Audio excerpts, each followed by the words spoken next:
Bonjour et bienvenue à bord du Dracart.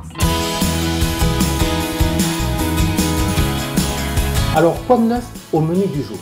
Eh bien, nous allons voir comment améliorer au mieux la netteté d'une image avant sa mise en ligne sur des réseaux sociaux comme Instagram ou Facebook. En effet, les formats idéaux attendus par ces plateformes sont 1080 par 566 pixels pour Instagram ou en format portrait une hauteur à 1350 pixels et 1200 par 630 pixels pour Facebook. Cela signifie donc qu'il nous faut réduire la taille de notre image pour pouvoir en tirer le meilleur bénéfice de visualisation. Réduire la taille d'une image signifie en perdre une certaine quantité de détails et donc dans certains cas en enlever tout son intérêt. C'est pourquoi d'abord il nous faut augmenter cette quantité de détails en vue d'être perdu avant sa réduction finale. Le format tendance de ces derniers temps est le format 4K. C'est le successeur du Full HD avec ses 1080 pixels de hauteur en format paysage 16 neuvième. Le 4K lui propose 2048 pixels et ce sera cette valeur que nous allons appliquer au plus grand côté de la photo une fois réduite et prête à sa mise en ligne. Cependant, avant cette étape ultime, il nous faut procéder à un traitement de l'image via Photoshop. Alors voyons ensemble ce qu'il a dit. En premier lieu, il nous faut découpler notre action de l'image originale afin de ne pas la détériorer de manière rédhibitoire. Pour cela, nous allons dans le menu Images et choisissons l'option Dupliquer. Fermez alors l'original, nous n'en aurons plus besoin. Si, comme dans cet exemple, la pile Photoshop contient plusieurs calques, il nous faut alors aplatir l'image pour n'en avoir plus qu'un seul. Pour cela, utilisez le menu Calque, Aplatir l'image. À ce stade, nous allons faire une première réduction de taille de l'image, mais son côté le plus grand mesurera encore le double de la réduction finale à 2048, soit 4096. Choisir le menu Image, Taille de l'image. Dans notre exemple, c'est la largeur qui doit être ajustée à 4096 pixels. Une fois fait, pressez le bouton OK. En suivant, nous allons dupliquer ce calque. Pour cela, utilisez la combinaison de touches CMD plus J sur Mac ou CTRL plus J sur PC. C'est ce calque de tête de pile qui va supporter l'amélioration de la netteté. Pour l'effectuer, nous choisissons le menu Filtre, Renforcement, Netteté optimisée. Nous allons d'abord augmenter significativement le gain en poussant sa valeur aux alentours de 400%. Pour ce qui est du rayon, nous le laissons sur 1 pixel. La réduction du bruit est quant à elle ajustée aux alentours de 20 à 25%. Le paramètre supprimé est fixé sur flou de l'objectif. Pour appliquer nos paramètres, pressez OK. Un zoom à 100% et un avant-après nous permet d'apprécier l'effet appliqué.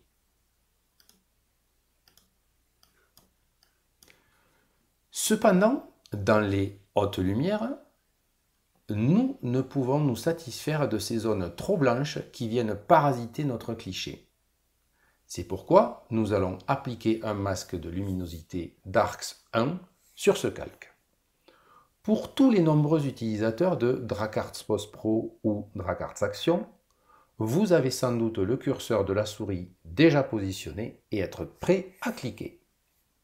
Pour les autres, vous pouvez très rapidement vous procurer Dracarts Action, notre extension gratuite pour Photoshop, en suivant le lien associé dans la description.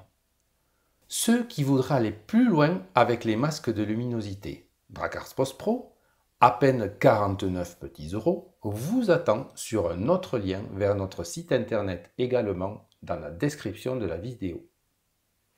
2 heures de vidéo utilisateur sont comprises dans les téléchargements.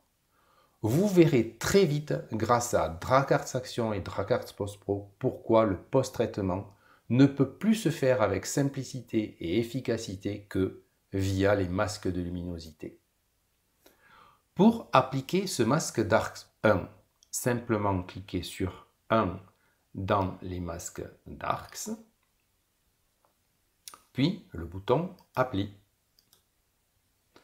Voyez plutôt comment ce masque protège les hautes lumières de l'effet et leur redonne tout leur naturel.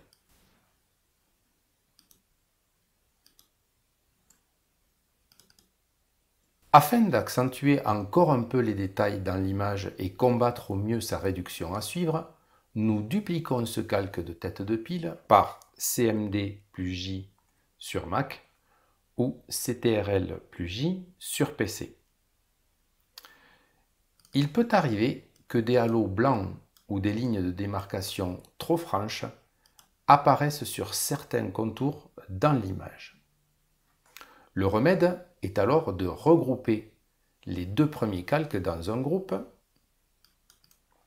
Pour cela, sélectionnez les calques en maintenant la touche CMD sur Mac ou Maj sur PC pressé et en cliquant sur le second calque dans la pile. Ensuite, pressez la touche Shift ou Maj et cliquez sur le bouton Créer un groupe. Nous lui appliquons un masque blanc en pressant sur le bouton Ajouter un masque de fusion. Dès lors, grâce à l'outil pinceau dont l'opacité est réglée aux alentours de 75% et la couleur d'avant-plan fixée sur noir, il suffit de suivre les contours concernés pour apporter cette amélioration.